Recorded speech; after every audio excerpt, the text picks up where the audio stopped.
और देवानंद साहब की प्रेम कहानी एक ऐसी प्रेम कहानी है जो कि वास्तविक जीवन में जितना उनका रिश्ता खूबसूरत था, फिल्म गाइड के साथ साथ उनकी दोस्ती और प्यार उतना ही मजबूत होता गया।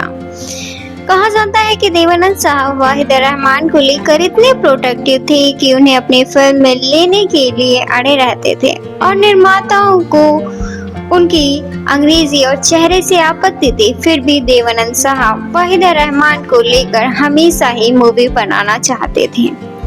यहाँ तक कि वाहिदा रहमान ने एक इंटरव्यू में बताया था कि देवानंद साहब ने उन्हें इस्कवास कहा है। नमस्कार दोस्तों, देसी दिलवाले में आपका स्वागत है।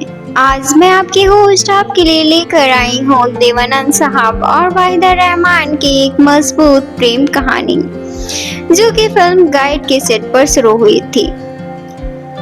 बॉलीवुड की मशहूर एक्ट्रेस वाहिदा रहमान ने फिल्म सीआईडी से हिंदी जगत में कदम रखा। इस फिल्म में वो बॉलीवुड की मशहूर एक्टर देवानंद साहब के साथ मुख्य भूमिका में नजर आई थी। सीआईडी के बाद वाहिदा रहमान फिल्म गाइड में देवानंद की मुख्य भूमिका के रूप में अदा की थी, लेकिन शूटिंग की शुरुआत में ही फिल्म निर्माताओं ने एक्ट्रेस वाहिदा रहमान को रिजेक्ट कर दिया था। हालांकि उनकी खातिर देवानंद साहब जिद पर अड़ गए थे। देवानंद से जुड़ी हुई इस बात का खुलासा खुद वाहिदा रहमान ने ट्विंकल खन्ना से बातचीत के दौरान किया था। इस एक्ट्रेस ने यह भी बताया था कि देवानंद साहब उनसे फ्लर्ट भी किया करते थे। एक्टर के बारे में बात करते हुए वाहिदा रहमान ने कहा था कि मैं उनकी बहुत बड़ी फैन थी और मेरी पहली फिल्म में ही उन्हीं के साथ की। जब हम पहली बार मिले थे तो उन्होंने मुझसे कहा था, वाहिदा कैसी हो, जल्दी आओ, चलो शूटिंग करें। चलिए जानते हैं वाहिदा रहमान के बारे में।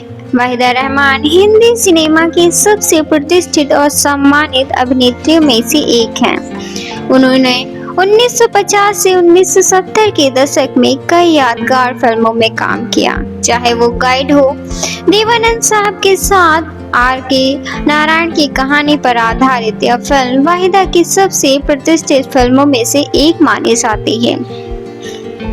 उन्होंने प्यासा 1957 में गुरुदत्त के साथ यह फिल्म भारतीय सिनेमा की क्लासिक फिल्मों में गिनी जाती है किया। कागज के फूल गुरुदत्त के निर्देशन में बनी यह फिल्म अपने समय से बहुत आगे की मानी जाती थी।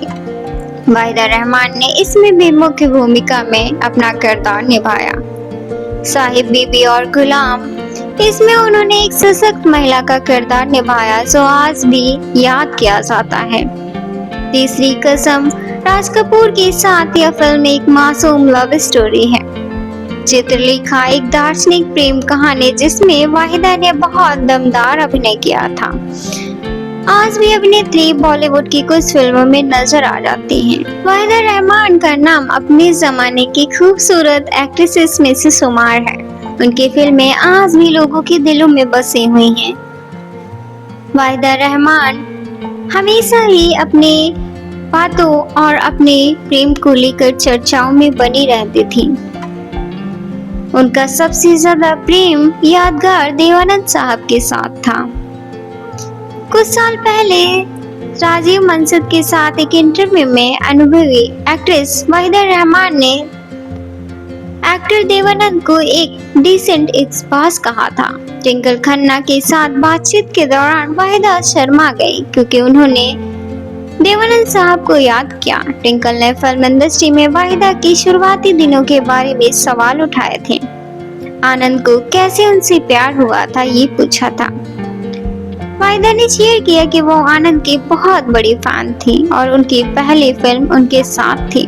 ट्विंकल ने याद किया कि कैसे वो फिल्म गाइड के साथ उन पर लट्टू हो गए।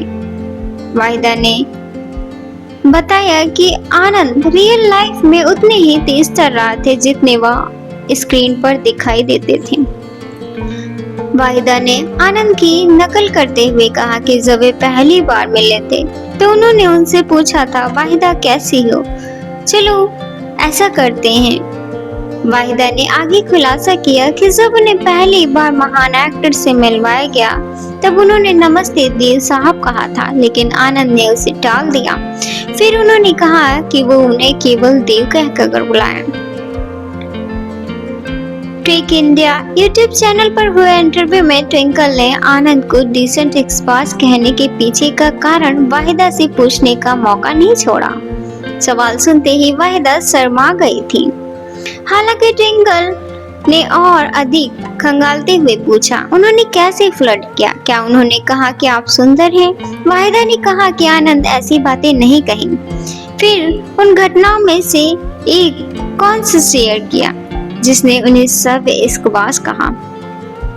वाहिदा ने खुलासा किया कि एक बार देव साहब ने कहा था कि मुझे परवाह नहीं है, मेरी रोजी केवल वाहिदा है। बॉलीवुड के दिग्गज कलाकार देवानंद साहब का जन्म 26 सितंबर 1923 को हुआ था। उन्होंने कई फिल्मों में काम किया, नाम कमाया और 3 दिसंबर 2011 को इस दुनिया से अलविदा कह दिया। उनकी पत्नी कल्पना कार्तिक का भी 2011 में निधन हो गया था। अब परिवार में 2 बच्चे हैं, एक बेटी देवीना आनंद और बेटा सुनील आनंद।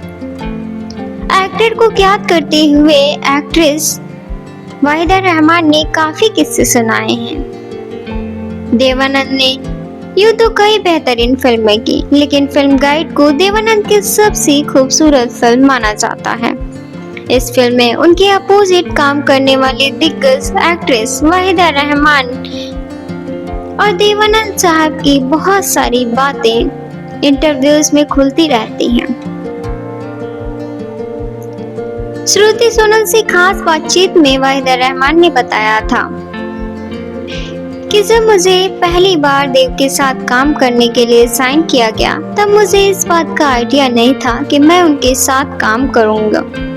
उन दिनों हमें अपने को स्टार्स के बारे में बहुत देर से पता चलता था। जब मैं फिल्म सीआईडी के सेट पर पहुंची तो डायरेक्टर राज खोसला ने पूरी यूनिट से मेरा परिचय कराया। जब मैंने देव को देखा तो मैं हैरान रह गई। मैं उनके पास गई और कहा, देव साहब आपसे मिलकर अच्छा लगा। वह बोले, तुम मुझे देव साहब नहीं कहोगी। तब मैंने कहा कि मैं तो न्यू कमर हूँ और आप इतने बड़े स्टार हैं, तो मैं आपको कैसे बुला सकती हूँ। तब मैंने कहा कि मैं तो न्यू कमर हूँ और आप इतने बड़े स्टार, तो मैं आपको नाम कैसे लिखकर बुला सकती हूँ। लेकिन वह इसके लिए राजी नहीं हुए, बल्कि उन्होंने मुझे समझाया कि अगर कोई किसी के लिए साहब या सर जैसे शब्दों का इस्तेमाल करता है तो उनके बीच एक फासला आ जाता है, वे दोनों आपस में सहज नहीं हो पाते। इसका नतीजा यह हुआ कि फिल्म इंडस्ट्री में इकलौते इंसान बन गए कि जिन्हें मैं उनके नाम से पुकारती थी। बाकी सबको जहां मैं साहब और सर कहती थी, वहां देवानंद मेरे लिए सिर्फ देव थे। श्रुति सोनल से खास बातचीत में वाहिदा रहमान ने बताया कि जब मुझे पहली बार देवानंद के साथ काम करने के लिए साइन किया गया तब मुझे इस बात का आइडिया भी नहीं था कि मैं उनके साथ काम करूंगी। उन दिनों हमें अपने को स्टार्स के बारे में बहुत देर से पता चलता था। वाहिदा रहमान ने कहा कि मैं उस वक्त हैरान रह गई जब उन्होंने मुझसे कहा कि उन्हें पता है कि अगर कोई परेशानी सामने आ गई तो मैं उनका सामना कर सकूंगी। आगे ऐसा ही हुआ क्योंकि हम हिंदी और अंग्रेजी दोनों भाषाओं में फिल्म की शूटिंग कर रहे थे, तो उसमें से काफी परेशानियां होती थी। दोनों डायरेक्टर्स के सोच के टकराव के साथ शूटिंग पर असर पड़ता था। इन सब से देव काफी परेशान रहते थे, इसके चलते काफी वक्त भी खराब होता था। फिर एक दिन उन्होंने कहा कि हमें पहले ही हिंदी फिल्म की शूट करनी चाहिए और फिर अंग्रेजी की। इसके लिए उन्होंने और ज्यादा डेट्स देने के लिए कहा और मैंने भी कुछ सोचे समझे हाँ कह दिया। तो वो बोले कि मुझे पता था कि तुम हमेशा मेरा साथ दोगी। जोश से भरे रहते थे हमेशा देवानंद साहब। वाहिदा रहमान यह भी बताती थी। वाहिदा रहमान ने बताया कि उस दौर में सिर्फ 3 बड़े सितारे देव, राज कपूर और दिलीप कुमार हुआ करते थे, जो सब बेहद से प्रभावशाली थे। लेकिन देव में कुछ खास बात थी। देव हमेशा नए लोगों के साथ काम करना पसंद करते थे और सबको बहुत जल्दी सहज कर देते थे। वह न सिर्फ बेहद चार्मिंग एक्टर थे बल्कि एक चार्मिंग इंसान भी थे। कभी कभार वह मजाक में फ्लर्ट भी करते थे। वह हमेशा सेट पर अच्छे कपड़े पहनने वाले इंसान हुआ करते थे। मानसिक और शारीरिक रूप से उनके भीतर काफी एनर्जी थी। उनकी नजाकत का अंदाज इसी बात से लगाया जा सकता था कि अगर कभी सेट पर उन्हें पसीना आ जाता या कपड़ों पर मिट्टी लग जाती तो वो तुरंत जाकर ड्रेस चेंज करके आते और फिर शूट करते थे। मैं मजाक में उनको एवरीडे बैटरी कहा करती थी, जो हमेशा चार्ज रहती है। देवानंद साहब को अच्छा म्यूजिक सुनना बेहद पसंद था। यही वजह है कि वह अपनी फिल्मों के म्यूजिक पर काफी ध्यान देते थे। अगर उनको कोई गाना पसंद नहीं आता था तो वह बर्मंदा से कह के, दादा मजा नहीं आया, कुछ और बनाइए, खुले और मॉडर्न सोच के साथ देवानंद साहब कहकर उसे तुरंत चेंज करा देते थे। दोस्तों, यह थी वाहिदा रहमान और देवानंद साहब की प्रेम कहानी, जो कि मुकम्मल हो गई और आज भी यह हिंदी सिनेमा में याद की जाती है। जब भी देवानंद साहब का जिक्र होता है तो वाहिदा रहमान जरूर उस जिक्र में शामिल होती हैं। अगर आपको यह वीडियो पसंद आया तो चैनल को सब्सक्राइब कीजिए एंड वीडियो को लाइक करना मत भूलिएगा।